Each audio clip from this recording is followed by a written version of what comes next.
I know what to look for when shopping for a program that will grow a child's writing skills. What should you absolutely avoid when purchasing this program? I wanted to share with you what I found. Welcome to Epic Mom Life. I am your host, Kara Peterson. This show is sponsored by The Possum's Tale, a unique book adventure for your 6 to 12-year-old child. Let's jump into today's show. Are you shopping for a homeschool writing program?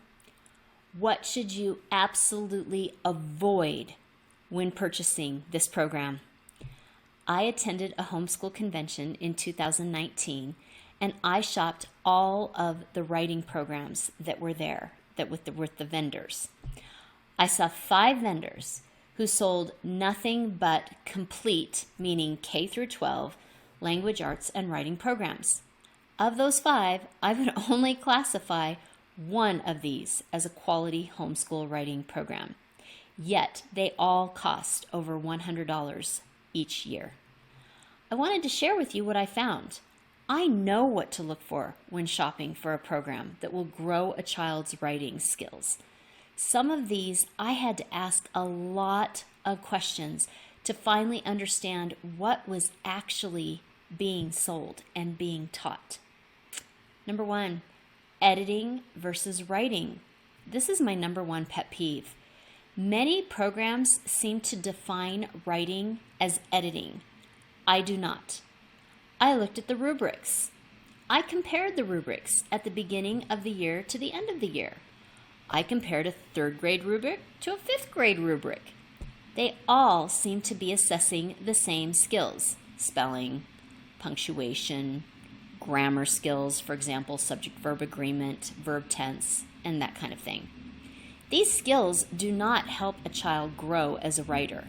They help a child find mistakes that technology can now find for them in their writing.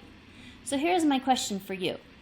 Do you want your child to become an expert in finding errors that any laptop or tablet can find for them? Or do you want them to learn how to use technology to point out the errors that your child has made so that they can know what they did and they can choose how they want to correct these? Then, do you want that learning how to use technology to correct mistakes to be the extent of their writing? Or do you want them to learn how to be really great writers?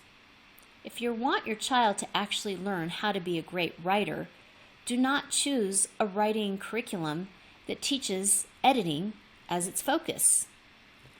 Make sure you grab the checklist in the description notes so you can go to a homeschool convention or a homeschool curriculum store and you can go through all of them, all of the programs, and just check off the goods and the bads and what to stay away from.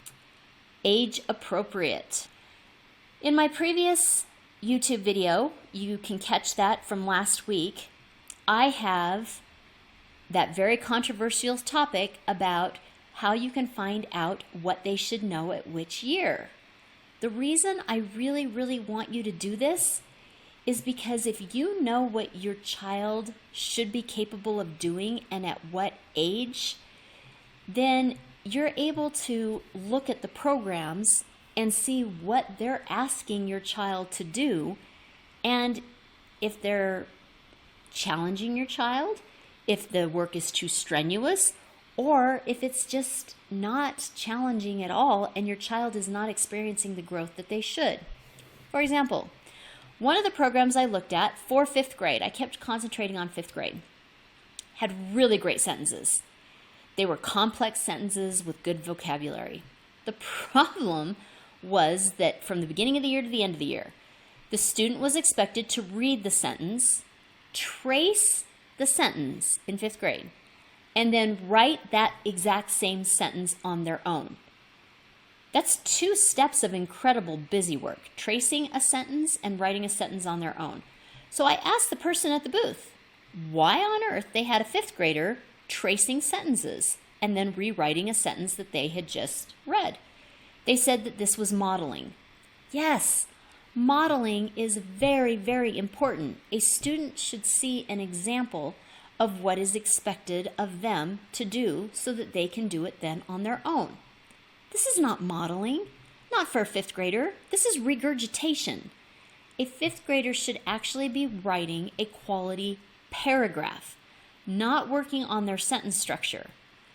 Knowing what your child should be able to do, and that curriculum that you choose has a little review, just a little review at the beginning of the year, mixed in with concepts at the very beginning that teaches new skills so that they're always just reaching just a little bit, because we don't want to frustrate the child, but we want them constantly reaching, because in that reach, they're growing. And that's what we want. We want them to grow each year. Fabulous stories. Great stories seems like a wonderful writing curriculum. It fits in with your units and your themes, and everybody's so hot on this right now. Well, it depends. What is the student then being asked to do with those stories? A really, really big name in homeschool curriculum had a seamless seeming writing program with a great workbook and engaging stories. The problem was that when I looked at what was actually being taught for the writing component, it was lacking completely. The program was mostly a comprehension program. Reading comprehension is really important. That's part of the ELA components, English Language Arts. So part of that is reading comprehension. And the student should definitely learn how to read and understand both fiction and nonfiction.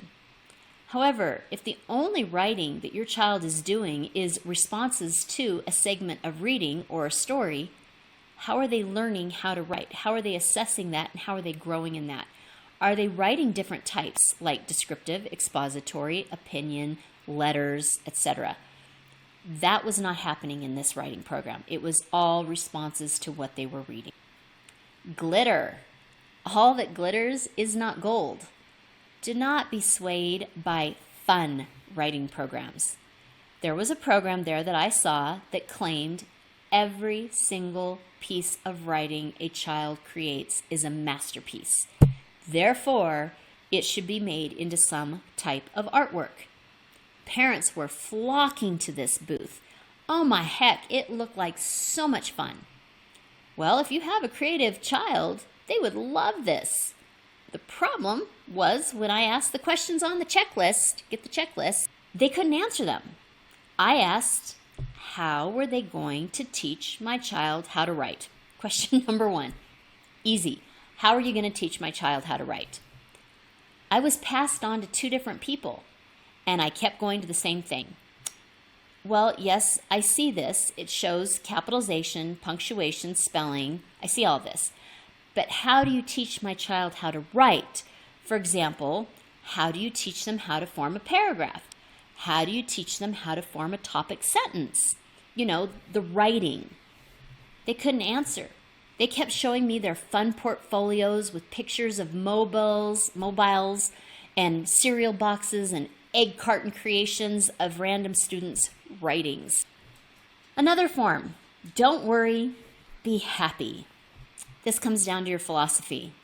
I am convinced to write well is a skill. It is not a natural talent that you just pick up.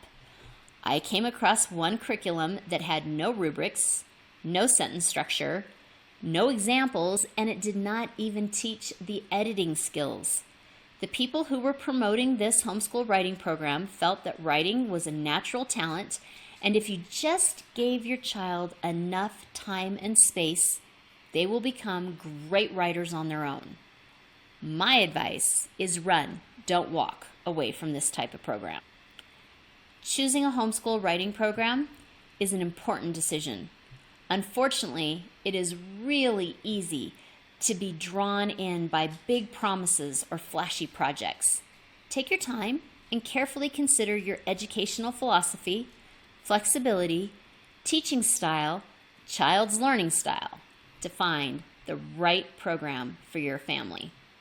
The quote this week, there is little point in teaching anything backwards. The whole object of life, headmistress, is to go forwards. Matilda.